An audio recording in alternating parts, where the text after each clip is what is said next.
You are watching Sin City Cycling. I am Orlando, and today, as you can see on my bike stand, we have the handmade German bike, the Enik. I'm getting ready to start this project, so I gave you guys a first look at it in a previous video. Go ahead and put it down in the description if you guys want to check out close-ups of everything that's on here. But essentially, we have a Campagnolo Group set. We had a lot of rust, we had a lot of things that need to be touched on this bike, so it's probably going to be a 2 or 3 part video. This one's going to be about the teardown, so let's go ahead and get into it. Alright, I'm going to start by disassembling the drivetrain first and taking those components off. I'm going to strip everything first, but you can see what we got here that's holding the shift cable onto the derailleur. I've actually never seen it held on with this type of bolt, so that's new. Well, maybe not new, but old. It's new to me because I've never seen it, and I've never worked on a Campagnolo, so this will be interesting for me.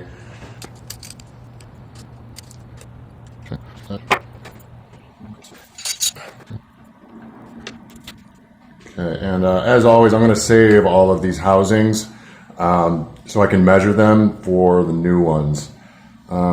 This is the second time I've seen it. So I guess back in the day they used it's like a spring almost, the casing.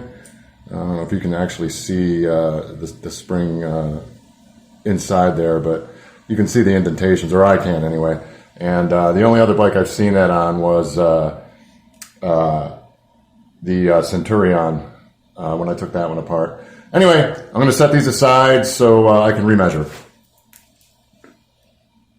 Okay, and here we are at the front.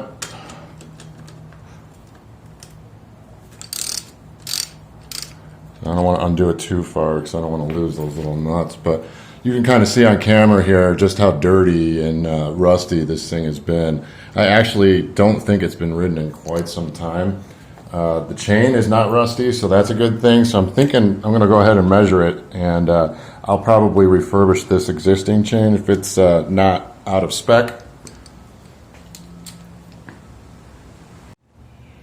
You know, I thought this bike might have been imported, but those of you that live overseas in the Europe area, I do believe you guys use the right side for the front brake, and the way this is wired, the rear brake is on the right side like we do it here in the States. So that might be a clue that it's been here for a bit, because if it was imported, I'd be willing to bet that the brakes were reversed. So let's go ahead and get that out of there.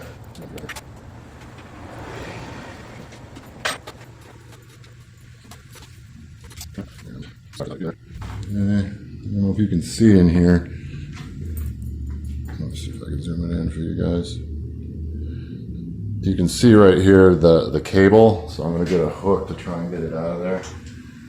And but when I did these type of brakes on the Centurion, this was a little finicky to get. And there's the brake cable. Man, these cables look bad. This thing's been neglected for a minute, it looks like. Okay, now I should be able to get the cables out. And these older bikes, the way they're set up is pretty simple. The cables are all on the outside. Oops, sorry about that. And I'm not sure if internal cable routing had been invented yet, but it definitely wasn't the norm. So, not that I dislike internal cable routing, it just makes it a lot easier this way. And now the brakes.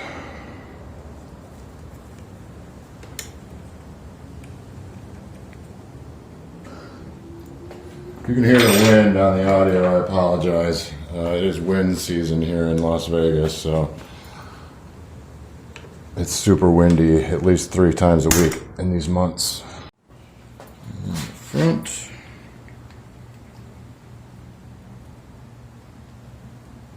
That one's in there good. Shit. I have to set some penetrating in there. Alright, let's WD-40 that so we don't strip it out. Definitely don't want to strip that, so we'll come back to this one.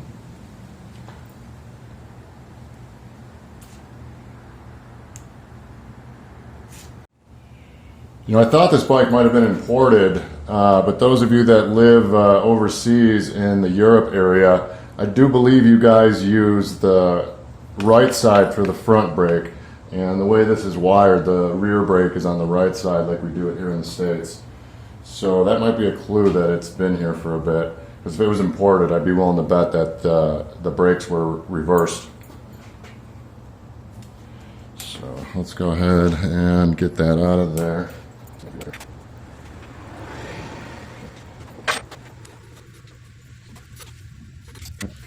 I don't know if you can see in here. Let's see if I can zoom it in for you guys. You can see right here the cable, so I'm going to get a hook to try and get it out of there. And but when I did these type of brakes on the Centurion, this was a little finicky to get.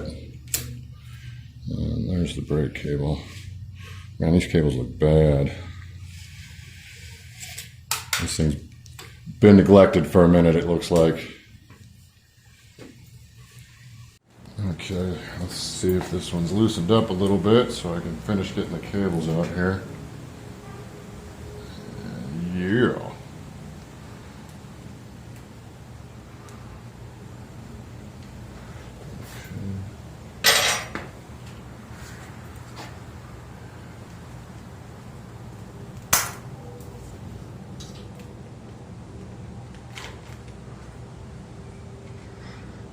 Yeah, I'll probably just completely eliminate this cable here. Looks like it goes all the way down the forks. So it looks like there used to be a computer on here. I suppose if the new owner wants one, I do have a vintage cat's eye computer from the Centurion that for some reason I still have. I have an issue throwing things away that I think I might be able to use later. And my garage is filled with shit like that. But I'm excited to do this one, so we'll see how it turns out. The tubeless, or not tubeless, the tubular tires are still holding air, so I haven't decided yet if I'm going to replace those, but if I do, I'm going to use tape instead of glue. It just seems to be less of a mess. I watched a couple of videos online because I have never done that before. Yeah, of course I can't get this clean.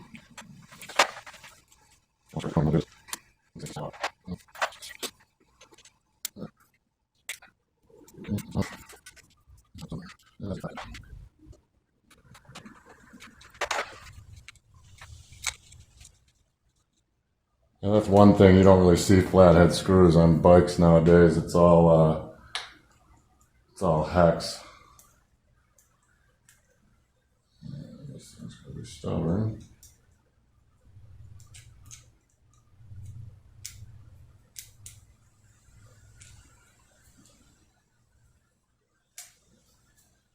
Like I said, I'm just going to toss this stuff. I have another computer. Ooh, shit. I won't scratch that too much.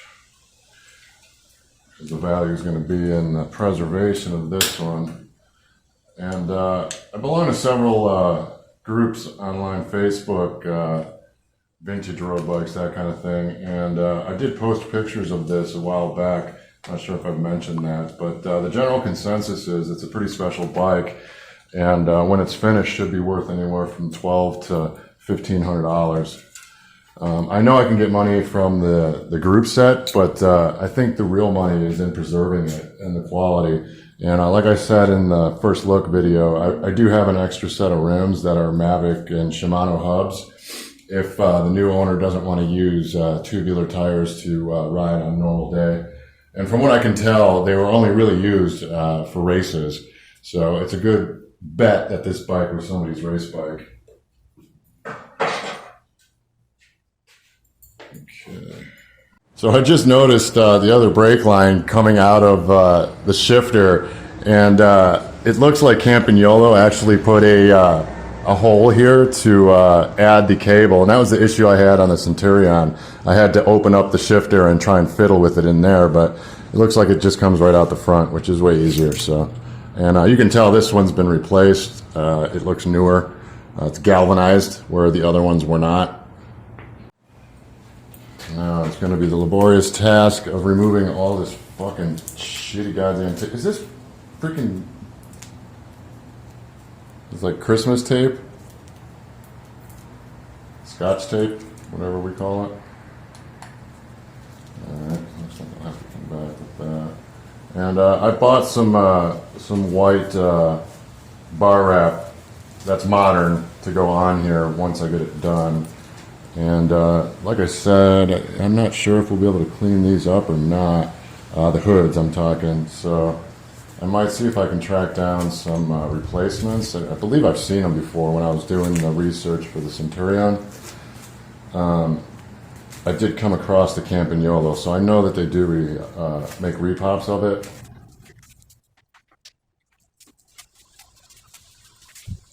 Oh, that's neat. You see that? It's got little grips on the inside of the hoods to hold on to the bars, I'm assuming.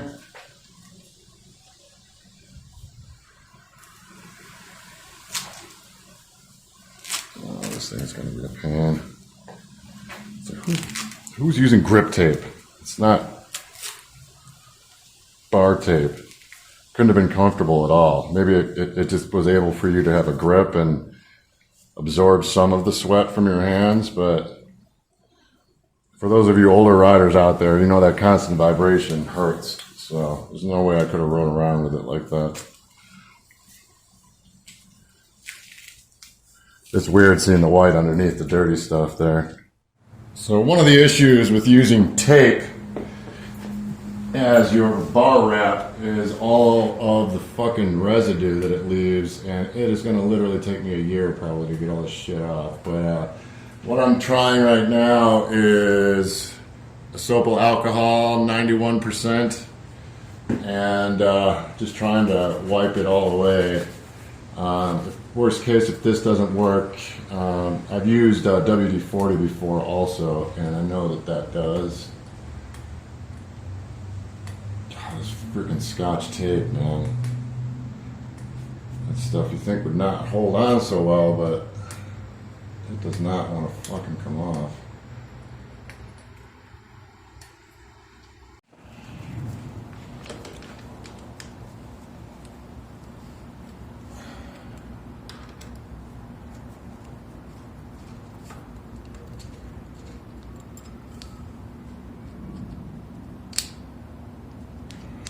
Alright, there's the rear derailleur. I'm just going to take them off and then clean out all this crap that's on them. So I just want to make a little mark here on the frame, and as long as if you're using one of these permanent markers, 99.9% of them are alcohol based, so you could just take an alcohol swab and wipe it off your frame so you don't have to have the mark. But I just want to have a reference point for when I'm putting it back together.